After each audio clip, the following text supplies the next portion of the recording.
আসসালামু আলাইকুম। খাদিজা মিনি কিচেনে আরও একটি নতুন ভিডিও দেখার জন্য অনেক অনেক ধন্যবাদ।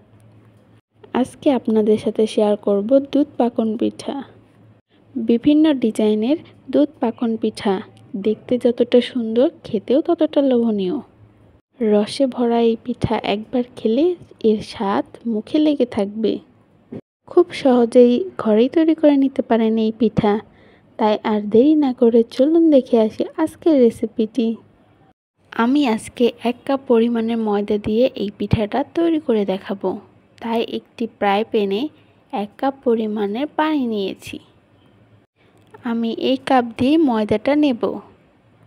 এখন দিয়ে দেব হাফ চা চামচ লবণ। লবণটা দিয়ে কিছুটা সময় নেড়ে পানিটিকে বলক ওঠা পর্যন্ত অপেক্ষা করব। পানিতে বলক চলে আসলেই এর মধ্যে দিয়ে দেব 1 কাপ পরিমাণের ময়দা অথবা আটা। এখন নেড়ে চেড়ে ময়দাটাকে আমি ভালো করে সিদ্ধ করে নেব। চুলার মধ্যে নেড়ে চেড়ে কয়েক মিনিট সুন্দর একটি খামির তৈরি করে নিতে হবে। এই পর্যায়ে চুলার আঁচটি লো রেখে কাজটি করে নিতে হবে। কিছুটা সময় নেড়ে চেড়ে নামিয়ে নেব। এ পর্যায়ে ডোটি কিছুটা ঠান্ডা হয়ে গেলে একটি মিক্সিং বোলে নিয়ে ভালো করে মথে নেব। ডোটি যতটা ভালো করে মথে নেবেন পিঠাগুলো তৈরি করতে ততটাই ইজি হবে।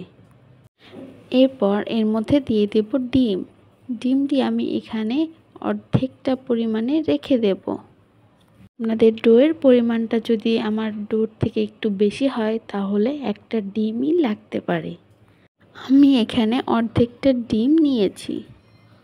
এখন ডিমটা দিয়ে ভালো করে ডোয়ের সাথে মথে নেব। কয়েক মিনিট সময় নিয়ে ডোটাকে ভালো করে মথে নিতে হবে। এতে করে ডোটা অনেকটাই সফট এবং নরম হবে। দেখুন আমি কিছুটা ডিম সাইডে রেখে দিয়েছি। এখন কিছুটা ডো ভালো করে মথা হয়ে গেলে এর মধ্যে দিয়ে দেব 1.5 চা চামচ ঘি। চাইলে আপনারা এর মধ্যে তেল ইউজ করতে পারেন। আমার কাছে ঘিয়ের ফ্লেভারটা অনেক সুন্দর লাগে, তাই আমি এর মধ্যে ঘি দিয়ে দিয়েছি। চাইলে আপনারা নাও দিতে পারেন, কিন্তু অবশ্যই এখানে তেল ইউজ করতে হবে। ডোটি ভালো করে মথে নেওয়া হয়ে গেলে সাইডে রেখে দেব। এরপর একটি পিঁড়ার মধ্যে কিছুটা ডো নিয়ে পিঠার শেপ দিয়ে দেব। অল্প অল্প ডো নিয়ে গোলাকার শেপ দিয়ে নেব। পিঠার ডিজাইনের শেপগুলো আমি দিয়ে নেব। এভাবে অল্প অল্প ডো নিয়ে পিঠার শেপ দিয়ে নেব।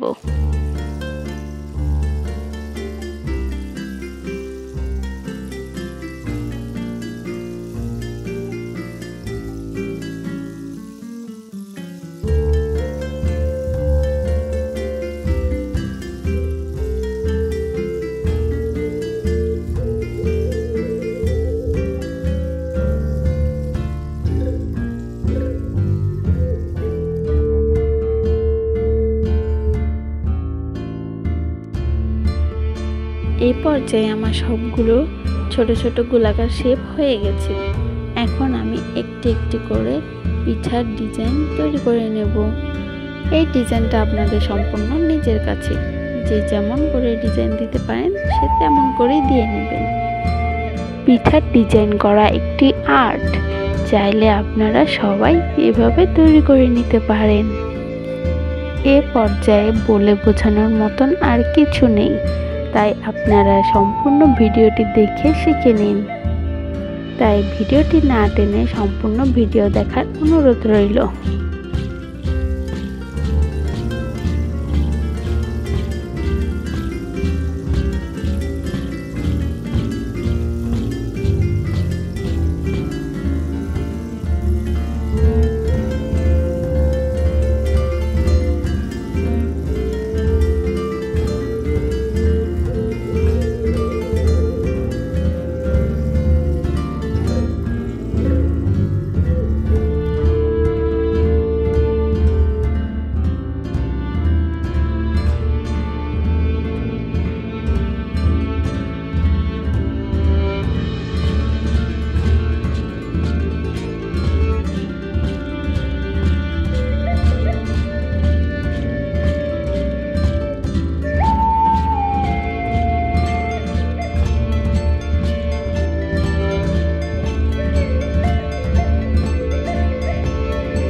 পর্যায়ে আমার সবগুলো পিঠা তৈরি হয়ে গেছে। দেখুন দেখতে কতটা সুন্দর হয়েছে। এক একটা ডিজাইন এক একটা রকম। আপনারা চাইলে আপনাদের নিজেদের মতন করে পিঠার শেপগুলো দিয়ে নিতে পারেন। এখন আমি চুলায় একটি ফ্রাই প্যান বসিয়ে এর মধ্যে পরিমাণ মতন তেল গরম করে নেব। তেলটি গরম হয়ে গেলে একে একে সবগুলো পিঠা দিয়ে দেব। একটু সাবধানভাবে দিয়ে নেবেন, কারণ গরম তেল হাতে লেগে যাওয়ার সম্ভাবনা থাকে। এই পিঠাটা ভাজার পরও খাওয়া যায়, তাই আপনারা ডো তৈরি করার আগে কিছুটা পরিমাণ চিনি দিয়ে দেবেন, তাহলে আর দুধে ভিজিয়ে না খেলেও চলবে। বাট দুধে ভিজিয়ে খাওয়ার পর এই পিঠাটার আসল স্বাদ পাবেন। এ পর্যায়ে চুলার আঁচ মিডিয়ামে রেখে পিঠাগুলো এপিঠ ব্রাউন কালার করে ভেজে নেব। পিঠাগুলোর ওপিঠ ব্রাউন কালার হয়ে গেলে একে একে পিঠাগুলো উল্টিয়ে দেব। এইভাবে এপিঠ ওপিঠ ব্রাউন কালার করে সবগুলো পিঠা ভেজে নিতে হবে।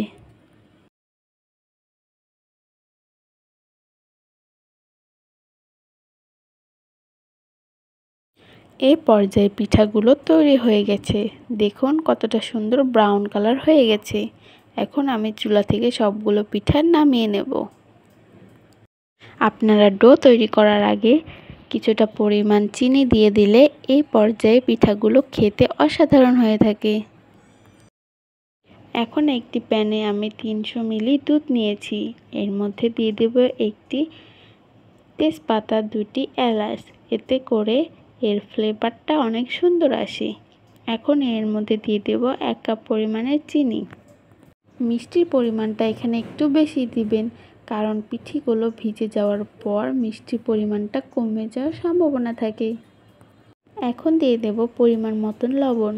মিষ্টির মধ্যে কেউ লবণ খেতে না চাইলে এটি স্কিপ করতে পারেন। দুধটাকে এ পর্যায়ে কয়েক মিনিট নেড়েচেড়ে জাল করে নেব। দুধটাকে ঘন করে নেওয়ার প্রয়োজন নেই, কয়েক মিনিট বলক উঠলেই চুলা থেকে নামিয়ে নেব। কারণ দুধটা ঘন হয়ে গেলে পিঠার মধ্যে দুধ ঢুকতে চাইবে না, তাই কয়েক মিনিট বলক উঠিয়ে নিলেই চুলা থেকে নামিয়ে নেব। দুধটা কিছুটা গরম থাকা অবস্থায় একে একে সবগুলো পিঠা দিয়ে দেব।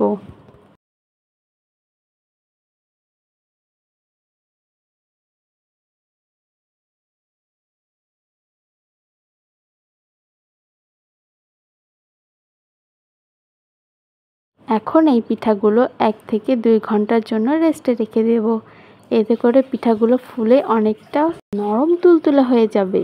চাইলে আপনারা নর্মাল ফ্রিজে রেখেও খেতে পারেন। খেয়াল রাখবেন পিঠার থেকে দুধের পরিমাণটা যেন একটু বেশি হয়, কারণ পিঠাগুলো ভিজে দুধটা অনেকটাই শুকিয়ে আসবে এবং পিঠাগুলো সম্পূর্ণ ভিজে গেলে এটি অনেক নরম তুলতুলে হয় এবং খেতেও অনেক মজার হয়ে থাকে।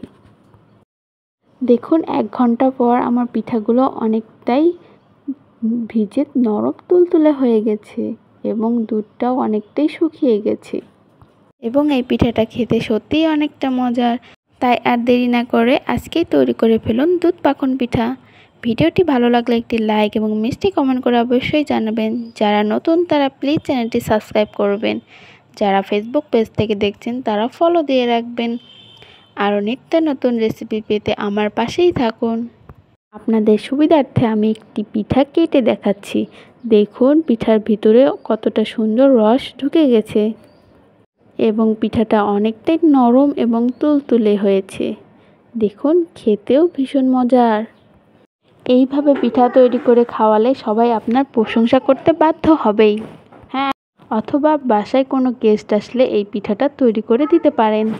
তাই আজকের মতন বাই, সবাই ভালো থাকবেন। আল্লাহ হাফেজ।